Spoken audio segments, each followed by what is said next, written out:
Yaakov Katz is an Israeli journalist, author, and senior fellow at the Jewish People Policy Institute in Jerusalem.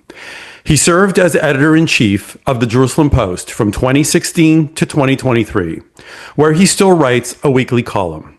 He also contributes regular columns to the Jewish Chronicle, hosts JPPI's weekly podcast, and appears on CNN and BBC as an analyst on Israeli security and Middle Eastern affairs. Earlier in his career, he spent a decade as the Post's military correspondent and defense analyst, reported for Jane's Defense Weekly and USA Today, and was a Naaman Fellow at Harvard University. He also served as a senior foreign policy advisor to then Minister Naftali Bennett. Katz is the author of several books on Israeli security and strategy.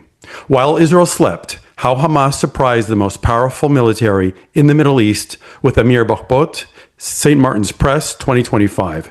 An inside account of the failure that enabled the October 7 attack. Shadow Strike, inside Israel's secret mission to eliminate Syrian nuclear power in 2019. A reported narrative of the 2007 strike on the Syrian reactor, a finalist for the Sami Rowe Prize. The Weapon Wizard, How Israel Became a High-Tech Military Superpower, also with Amir Bachbot in 2017. And Israel versus Iran, The Shadow War with Yoaz Hendel in 2012. Born in Chicago and based in Jerusalem, Katz is known for deeply sourced reporting on the Israeli defense establishment and for explaining how technology, doctrine, and politics intersect on and off the battlefield. Yaakov, welcome. Your latest book, While Israel Slept, written with Amir Bachbot, is already a national bestseller, praised by Elliott Abrams, former U.S. Deputy National Security Advisor and Special Representative for Iran, Wendy Sherman, former U.S. Deputy Secretary of State, and, of course, Toronto's very own Matti Friedman, author of Spies of No Country and, of course, Pumpkin Flowers. The title of your book leans on a kind of rhetorical pattern introduced first by Winston Churchill in his 1938 book, While England Slept. A conscious, powerful, and clever decision, I'm sure, no doubt. But could you reflect first, before we get into the grit of the book? Can you talk about the title and your choice of the title? Well, Jimmy, it's great to be with you. I mean, you're 100% right. The title carries with it some significance. There were two books that came out in the, I think, 1940s, late 1930s. One was written by Winston Churchill, Why England Slept. And there was the book that was written by JFK, which was, Churchill was While England Slept, and JFK was Why England Slept. Churchill's book had a different name in the UK. When it came to the United States, its name was switched. We thought about, the credit actually belongs to my book agent in New York City, who brought this to my attention. We debated whether to go with Why or While. And in the end, I fell on While more because it wasn't just a question of why, right? Which is one of the questions that we do ask in the book and try to reach an answer of why did we believe that you could live alongside a genocidal terrorist group and buy it off with money? Why did we believe that Hamas would stay contained in the Gaza Strip? But what I also really wanted to understand is what happened while we were sleeping. And so much did happen that enabled, unfortunately, October 7th and the tragic, horrific, worst massacre of Jews on a single day since the Holocaust took place. Yeah. And then, of course, there's While America Slept. I think that came out in 2016, I think, as well. So, one of the most chilling threads in While Israel Slept is the ignored warnings, the tatzpitaniyot, those young female surveillance soldiers along the Gaza border who spotted the anomalies in that day. So, what were those early warnings that they presented? Well, I mean, there were a lot of different warnings that Israel intelligence agencies were seeing. The two primary intelligence agencies responsible for the Gaza Strip were the Shin Bet, which is the Israel Security Agency, and Amman, which is the Hebrew acronym for military intelligence, which is part of the IDF. And within that, there was a lot of work that was being done all the time, by the way, by intelligence analysts, collecting information, analyzing it, writing papers, seeing what's happening, both on a tactical level on the ground, alongside the border, deeper, looking at strategic intercepting messages, decoding emails, eavesdropping on conversations, you name it. And already a few years before October 7th, for example, there were intelligence analysts in the IDF that drafted a paper that they called Jericho Walls, which basically named for the biblical story of the walls of Jericho, which came tumbling down during the time of Joshua, just after the Israelites entered the land of Israel. But the idea being that Hamas was preparing a massive invasion that would break through the barrier, a very sophisticated barrier that Israel built along the border. There were the tatzpitaniyot, these female observer soldiers, spotters or surveillance troops who sit in front of computers and watch areas along the border for any change. It could be anything from a bush that was here is now here, and why did the bush move? Maybe there's a tunnel or a rocket launcher.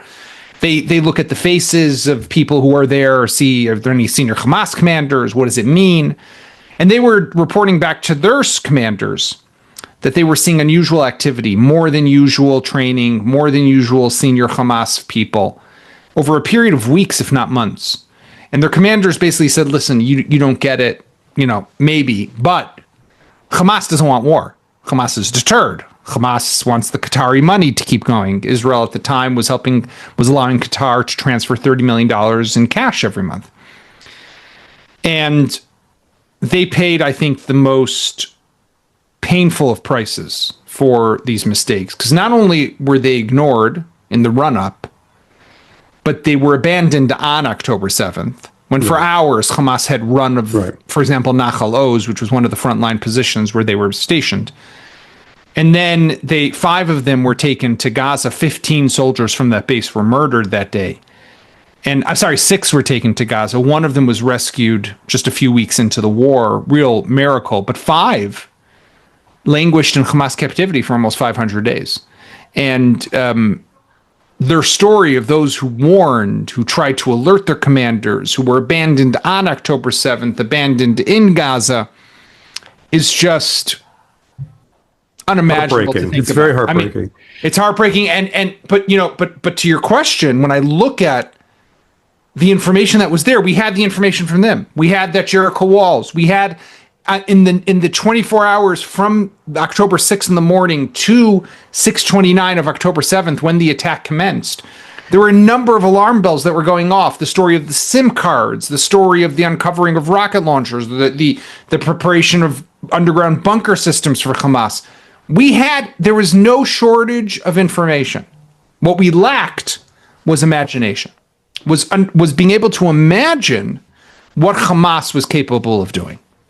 Yeah, I'm going to get to that. I actually find that very puzzling. We have got but even prior to the Jericho Wall report, which is this 40-page blueprint, it was even passed to Unit 8200. This is April 2022, but even before that, you have the Avigdor Lieberman 2016 warnings. I just find it hard, the idea that we could pay off Hamas or let Qatari money flow, and they're going to prefer prosperity to violence. It sort of misses it misses not only what Hamas says every single day. I am not in the intelligence services, and I can turn on Mimri or the Palestinian PA watch, and I can see what they say daily. It's the doctrine of Hamas was never about prosperity. It was about prophecy. Now, I can say this in hindsight, but I think even the most casual observer could have concluded this. So why did Israel's leaders cling to this fairy tale of a rational Hamas instead of confronting the reality of a jihadist Hamas? Well, I mean, this is what the book is about, essentially. But in the short version, I think we have to look and recognize a number of pieces to this puzzle. The first is that Israel does not want war, right? Israel wants peace. Israel wants quiet. Israel wants stability. Israel also, at the same time, that's, piece one to keep in mind. Piece two is Israel is not unaware of Hamas, right? This isn't a classic case of 9/11, let's say, where nobody knows there's this thing called Al-Qaeda. We're fighting a war with Hamas every 2 years on average for the last 20 years, right? So no one could say, I didn't know. No, we knew. What do you mean? We're fighting with them all the time. But in our belief, we have a couple of things that are working. One, we have a very sophisticated border defense. Two, we have great intelligence agencies. And three, we just hit them every 2 years. There's a little peak of violence, but then things go back to the way they were. And that's the best we can ask for. We can't expect more. This is the tragic reality of Gaza and living alongside Gaza. All of that together, in other words, a policy of containment, what I'm trying to get at, is not created overnight. This is now the policy. Keep them there, pay them money, and see you later. It incubates over time, and it gets fed by different pieces and different narratives. Hamas made clear that they were more interested, this fooled Israel, in prosperity, economic prosperity, in quiet, in getting the Qatari cash. And therefore, Israel fell in love with that idea. And anything that broke away from that, what we call the conceptia, or that prism, and that paradigm, was not said, okay, 1 second, let's rethink the paradigm. It was just dismissed. That's what happened with the tatzpitaniyot. That's what happened with Jericho Walls. That's what happened with Lieberman's paper. That's what happened with anyone who questioned the conventional wisdom at the time. And by the way, I don't want to sound like, I knew better than anyone else. I knew nothing. If you had spoken to me on October 6th, I would have said, whoa, why should we attack Gaza? It's working. Things are quiet. Keep the Qatari money going. That was the prevalent assessment within Israel, and that was the sentiment. If you ask me, though, what is the greatest problem that we face? It's not we have great intelligence agencies. I detailed before all this information that we had. We just couldn't put the pieces together. We'll fix that, let's say, right? Hopefully. Or we'll get better at it to prevent mistakes in the future. What we can't change as easily is our DNA, is our cultural, social, demographic DNA. And that is that we as the Israeli people, we yearn for quiet. We strive to be a Western country. And therefore, when we are again presented with a similar threat, whether it's in Gaza or Lebanon or somewhere else that might crop up, my fear is that we will again kick the can down the road and try to delay war, not because we don't understand that it's coming, but because we just want to enjoy life for as long as we can. And that's a strength, but it's also a weakness at the same time. It's a strength because what it allows you to do, another country, another people that lived in the land of Israel, in this state, would look around their borders and say, holy shit, pardon my language, we can't do anything. We just got to hunker down. Israel looks around its borders and says, okay, got it, but we're going to keep going, right? And that's the amazing miracle of this country. The negative side of it, though, is that you turn a blind eye to what's really happening, and so there's a trade-off. Yeah, so for the sake of my audience, I want to put some meat on the bones and sort of tease that out a little bit. So an interview you gave actually on September 5th in the Times of Israel with diplomatic correspondent Lazar Berman, you gave this kind of really rather ominous cautionary assessment, and you stated, quote, I believe it can happen again because ultimately, and this is exactly what you were saying, I believe the people of Israel, we want something very simple and basic.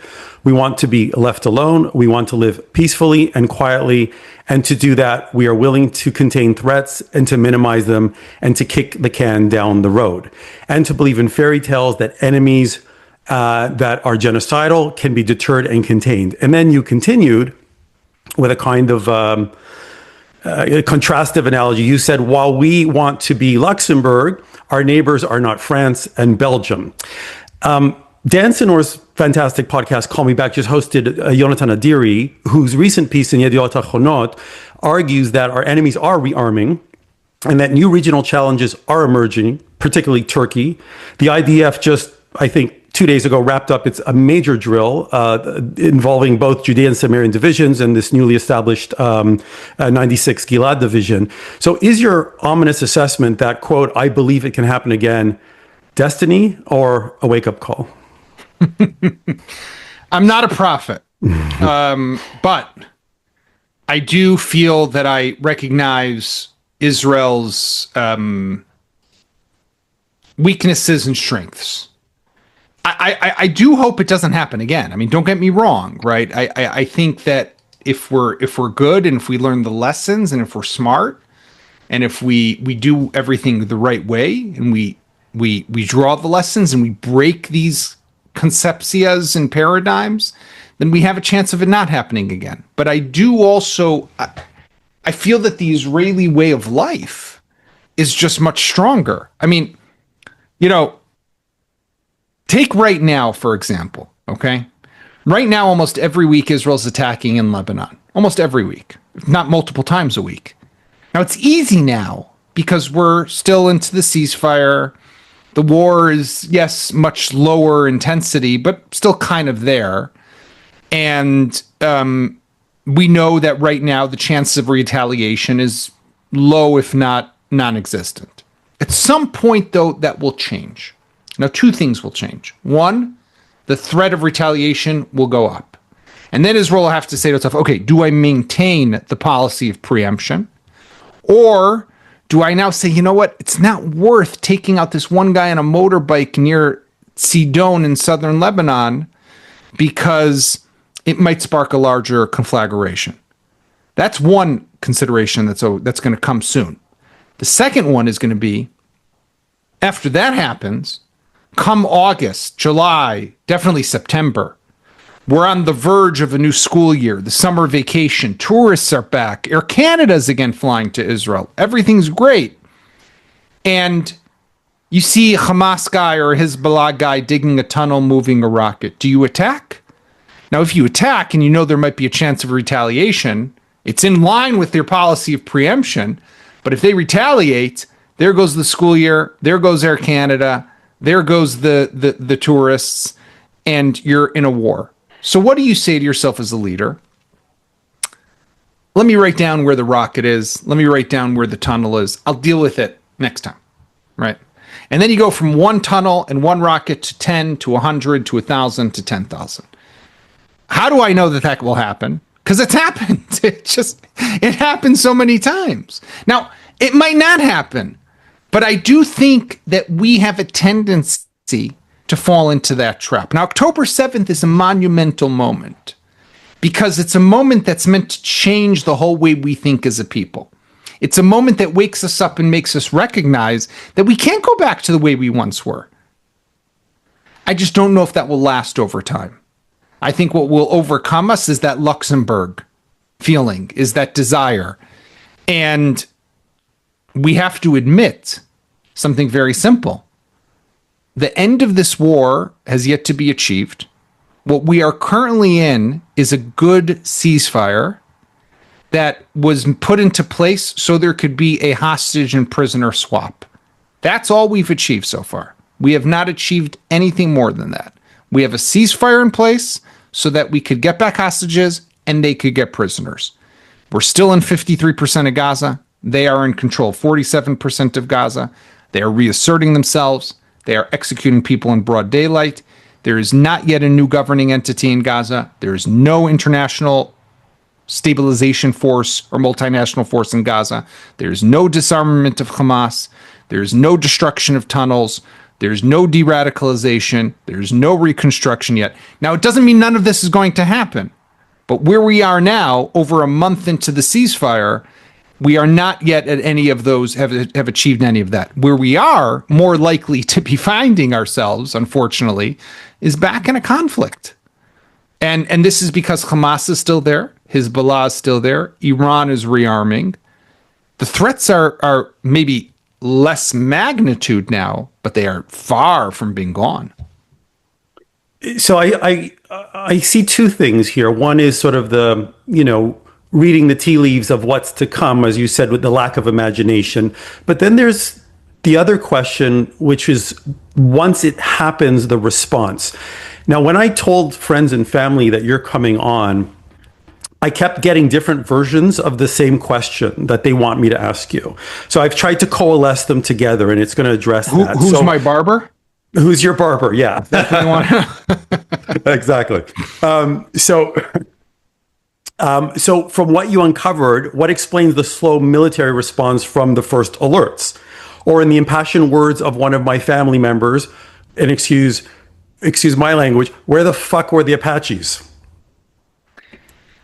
Look, October 7th, first of all, was a disaster on so many levels because it was a collapse of everything. It was, on a very tactical level, a collapse of our defenses, of our frontline soldiers that were supposed to be there. So the barrier, the wall, the sensors, the radars, the soldiers deployed. It was a collapse of probably, for the most part, of our confidence, shattered. The state of Israel was established for the purpose of preventing days like this from ever happening again. That was our raison d'etre as a country. In the wake of the Holocaust, never again was not just that they will never do it again, but that we will not allow it to happen again. We failed. And that shatters the confidence you're meant to have in your country. You now look over your shoulder in a way that you did not in the past. So everything broke down. Now, when I look at the failures themselves, there was intelligence, there was the defensive line, but then there was, of course, your question, where was the IDF? And that question is what breeds the conspiracy theories that are all out there, because it doesn't make sense. And that's why I spoke about the shattering. The shattering is so powerful, and the mystery and the collapse is so profound that you can't explain it away rationally. And then, therefore, there are people who are led to say someone knew, but they turned a blind eye because they wanted the attack to happen to bring down Bibi. Or Hamas recruited agents inside the Israeli defense establishment who shut off sensors. Or someone Charlie Kirk has this famous video. There was a stand down order that was delivered and handed down to the IDF, and they were told, stand down. Here's what I can say. Charlie Kirk? Charlie Kirk said this. Charlie Kirk said this, but I can tell you what I could say. I find no evidence that backs any of this up. Doesn't mean it's not true, but I have seen no evidence. I've seen no one else find evidence, and I don't think it's true at all, right? What I have found evidence of, and what we do think is what happens here, is that the Hamas attack, as low-tech as it was probably one of the most sophisticated attacks that we've seen in recent history. And it was because they had studied the Israeli military deployment along the border, how we react, how we respond, what we do, where our soldiers go in the event of a rocket attack, and more very carefully. And we know from the intelligence that we then discovered on Hamas, the granular detail that they had, what in the kibbutzim, in the bases, where to go, who lived where, who had a pet, who did not have a pet, how many kids, who had a bike, who had a golf cart. It was all well aware to them. And that included what we do when rockets are fired, where do the soldiers go within those frontline positions, where's the communication cables, where are the sensors, where are the cameras. And they did something very smart. When they crossed the border under the cover of that initial assault of rockets, and they got across the border within a span of minutes, the wall the barrier collapsed, literally. They immediately attacked the frontline positions. So when they're attacking Nahal Oz, or even getting to Re'im, which is where the Gaza division is, and that's where they are supposed to coordinate the counteroffensive. But now Avi Rosenfeld, the general in charge of the Gaza division, is inside what's known as the Hamal, the command room, literally fighting for survival because his base has been invaded by Hamas terrorists. You want him to go fight to save Be'eri or Kfar Aza? He can't. Literally can't. Now, that doesn't mean where's the rest of the army, though, because we're the Apaches. Take 2 helicopters, throw them up on the border. They got in cannon under the fuselage and just mow down anyone who's coming across the border, right? I mean, easy, you would think. And I met pilots who literally were boarding the cockpits of their aircraft and flying off to protect gas rigs in the Mediterranean. Who cares about gas rigs? You got people burning in their homes. The Air Force does not operate in the way that we just described. It doesn't just send helicopters somewhere and start mowing down people. It does not know how to function in that way. That has always been, it's the strength of the Air Force, that it's very structured, very disciplined. It's very careful and precise and accurate. But we also see it's a weakness, the lack of ability to be able to adapt very quickly. But we also had another problem. So we had, that's the Air Force. We had the confusion and the chaos and the success of the Hamas attack. So they have bogged down the bases, the soldiers. They've cut communications. We don't have the cameras. We don't have the eyes and the ears. In Beersheba, where they have the Southern Command, they can't really talk to Rosenfeld in Gaza Division, let alone the generals who are in the underground command center in Tel Aviv can't really get a full picture of what's happening. But then there's another piece to the puzzle. And that's up north. Hamas has now invaded. We still don't know everything that's happening. There's great chaos and great confusion. What happens if Hezbollah comes across the border now? So if I send everything down south, and now Hezbollah runs across the border, I don't even know what to think, right? And you need a moment to figure that out. You need a moment. And the cabinet took a moment. And that could be right, that could be wrong, but that's the reality. So this wasn't a stand down order. It wasn't a Hamas mole. And it wasn't someone in the Shin Bet who wanted to bring down Bibi Netanyahu. This was the perfect storm. It was the most terrific attack. It was the great failure of the IDF, which it owns. It owns it. It can't walk away from it. And by the way, the problem also with these conspiracy theories, in my opinion, is that what it does is it just cleanses everybody from their failures and mistakes. No, we have to own them, and we have to fix them, and we have to prevent them from happening again. But but on the other hand, I do understand when there is a great crisis of faith, and we believed, we wrote in the subtitle of the book how Hamas surprised the most powerful military in the Middle East. The IDF was the most powerful military, and it still is the most powerful military. But because we all believed it to be that way, this possibility is so wild that this could happen. But it can, right? No one is immune. No one is beyond this. And that I think is what's most sobering, is that because if we just write it off, we will learn nothing.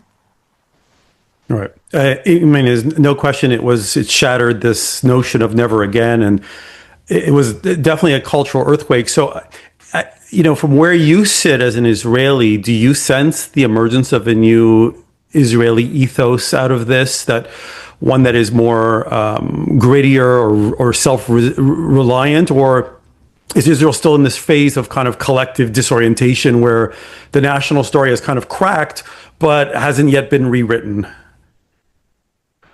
Look, I think Israelis are going through a process, right? This is a journey.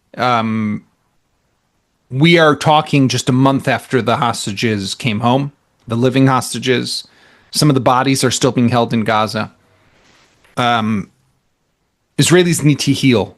The trauma is deep. It's widespread. It's everywhere. Every child, every man, woman, soldier, of course, is a different person since the last 2 years. We can now begin to heal and begin to create and write the next chapter in our history. And it'll be an interesting one. Because one thing is what we know for sure. We are not done fighting. We are not safe or secure. We cannot take this for granted. And two is we look around the world and we understand that we also stand alone to some extent. Now, that is also very debilitating to some extent for Israelis, because we are a people that want to be part of the larger world. Our trade is, we're a little island here. Our trade is with Europe, with the United States, with Canada, with other Western countries. It's not here in this region. Our cultural ties, our defense ties, of course. So, to just that recognition now that we have to stand alone. But I'll tell you, I'll add another layer to it, Jimmy. For decades, since our inception as a state, we would tell ourselves and the world, we fight, we give us the means to defend ourselves by ourselves. And that was true for a very long time. That has changed in the last 2 years. In April and October of 2024, in the two first rounds with Iran, we needed America. We needed that coalition with the British and the French and the Jordanians and the Saudis to shoot down the Iranian drones and missiles. I mean, it's not as straightforward as it once was. And you see that even in the management of the day after in Gaza now, this joint coordination center run by the United States Central Command with troops from all over the world. It's a different reality today. And good, bad, that's a separate question. The real question is, okay, let's recognize it. And now let's figure out how we're going to move forward from here. But because now it's more in the political sphere. Israel's a vassal state. It's not a vassal state. I'm putting that aside. There's a real issue here of how are we going to grapple and confront these challenges that we're facing in the near future, and they're not going away. So, what is that ethos going to be? It'll be interesting to see, right? I think that we have seen the brilliance, the most amazing, remarkable courage of Israeli people. We saw the self-sacrifice of our youth in this country, kids who we thought were the TikTok generation and have done things that literally blow the mind in their readiness to sacrifice themselves on behalf of the larger collective. But you also have a reality where tens of thousands of young soldiers have seen battle and war in ways that their commanders and their commanders never saw in their careers. Now, think for a moment, just on a military perspective, these officers now, who have been fighting for 2 years, are going to train the next soldiers and the next officers. This is institutional knowledge that is a great asset for the state of Israel going forward. Yaakov, I'm just watching the time. You've given us a lot here to think about. Where can we pick up the book? I've got my copy here on Amazon in Canada. Where can somebody pick up the book while Israel slept? Well, I appreciate the question. You can buy them usually where books can be found: Amazon, Barnes and Noble. That's obviously in the United States. Bookstores across Canada also have it, but you should be able to find it at any of the big book retailers, and would definitely appreciate the support. Yeah, I urge my audience to pick it up. It's an essential read on the topic. Yaakov, the conversation has been really illuminating. I thank you for being our guest today on Echoes of Jewish History. Yaakov, be well. Thank you again. Thank you very much.